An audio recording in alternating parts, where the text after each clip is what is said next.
Hi, my name is Reverend Luna, and I am going to walk you through a specific guided meditation and visualization around setting boundaries. If you are someone who's very empathic and you feel a lot of other people's energies, this is for you.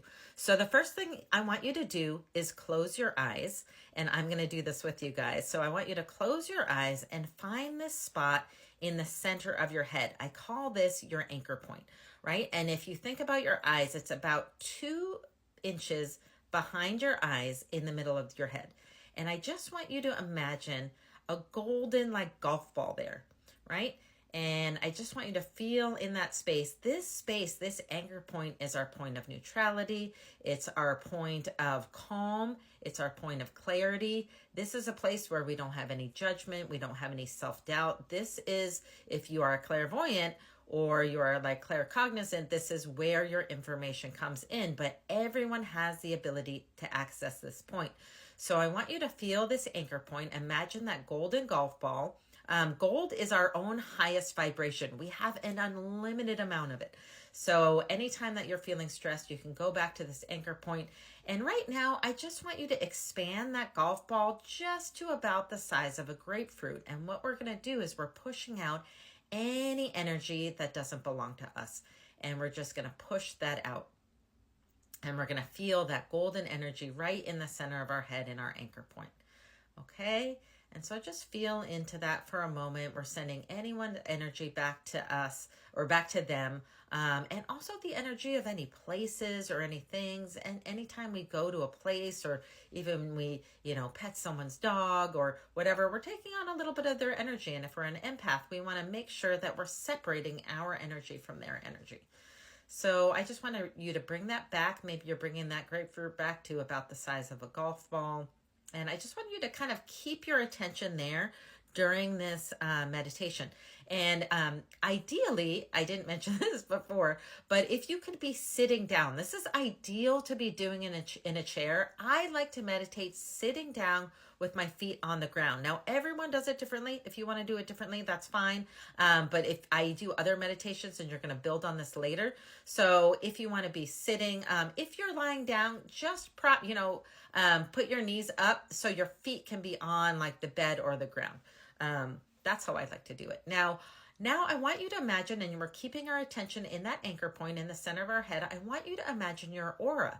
Now, your aura is just a bubble around you. This is your personal space and a place for just you to separate your energy from another person's energy. So I like to say this should be about 18 inches apart from you. If you need a visual reference, just imagine putting your arms out, right? If you put your arms out by your side, that's about a good amount of measurement. That's about 18 inches.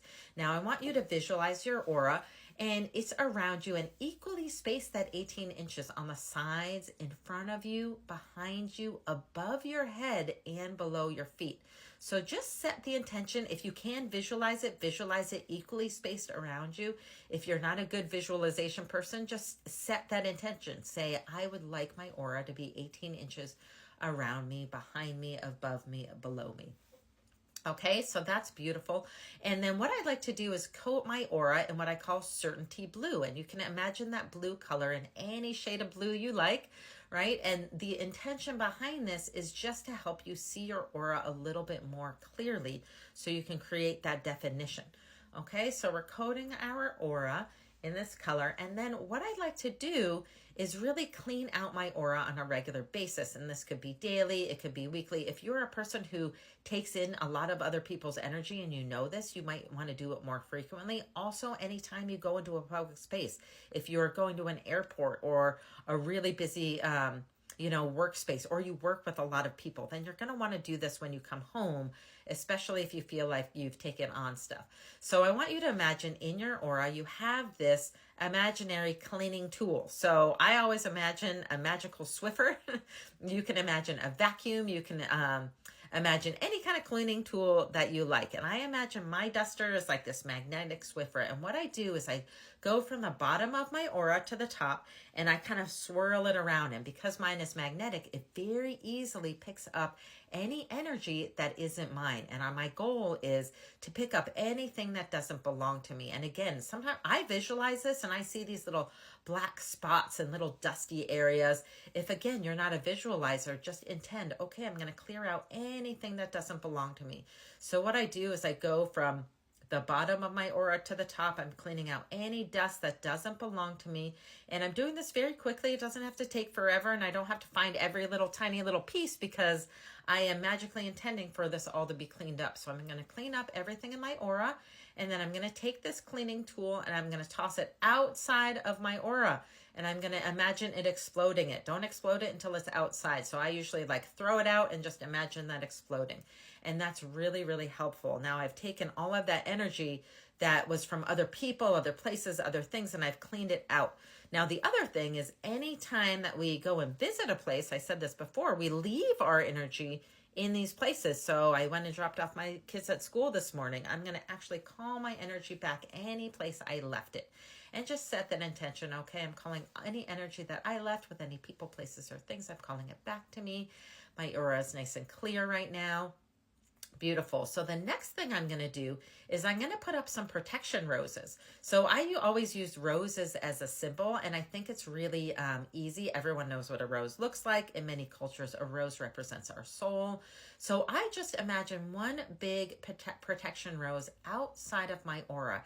And what that does is it creates a little buffer between me and any other person, place, or thing. So if someone's like, throwing bad vibes my way or bad energy, right? Or courted, a lot of us are courted by other people, and I'm not going to go into what that means exactly right now, but we put these protection roses up for that reason. Now, sometimes I put one, sometimes I put a dozen. So it's up to you. And there's nothing good or bad about however many, you need. There's some days where I feel like I need to just cover it in roses, or I need to make those roses really big. So imagine it the way you want to imagine it. I remember when it was during the early stages of COVID, there was so much fear in the collective consciousness. I put I had my aura, I had all of my roses, and then I put a whole nother barrier. I don't feel like I need to do that now, but just know you can do as much or as little as you like, and you can even do something other than roses. My kids do this, and they pick their favorite items. Sometimes it's a unicorn, sometimes it's a soccer ball. You can pick whatever the heck you like and put it out there. So let's put those protection roses out there. And then the last thing I like to do, and I think this is really important, is to make sure that I'm grounded. And I'm going to do a whole nother meditation for grounding. But for right now, let's just imagine our grounding. So we always imagine that we're grounding from our first chakra, and that's at the very base of our spine. And imagine we're grounding, and we're connecting a grounding cord from our first chakra all the way down to the center of the earth. So it's important, number one, that you imagine it completely attached to your first chakra, and that it's going straight down all the way to the center of the earth. And I even pretend I'm giving it a little tug to make sure it's going all the way to the center. Now, this number one keeps us grounded. It keeps us in our bodies. It keeps us in present time. And you can imagine your grounding as anything you like. It could be a tree trunk, a rope, any visual you like. And I imagine it is as wide as my entire body, and it's going down to the center of the earth. Now, I'm going to give you a little tip on this. What I've noticed recently is if I ground and I can feel that I am matching the vibration of the earth, because the earth's vibration is constantly changing. So if I just imagine, and again, I just have to set this intention, I am in a flow with the current vibration of the earth. What that does is it makes my life move in a flow. So if you want to manifest, if you want things to be easy in your life, and who doesn't, right? It doesn't need to be hard. It can actually be incredibly easy. This is the key. You want to be in vibration with however the earth is currently. So you can do this meditation every day, or you could just set that intention every time you ground. And that, my friends, is a very quick way to make sure that you have strong boundaries and you're sending out any energy that doesn't belong to you. So follow me. I'm Reverend Luna. I'm going to be doing lots of these meditations. I'm going to do one on grounding soon. And please share this if you think it would help anyone who needs it. Thanks.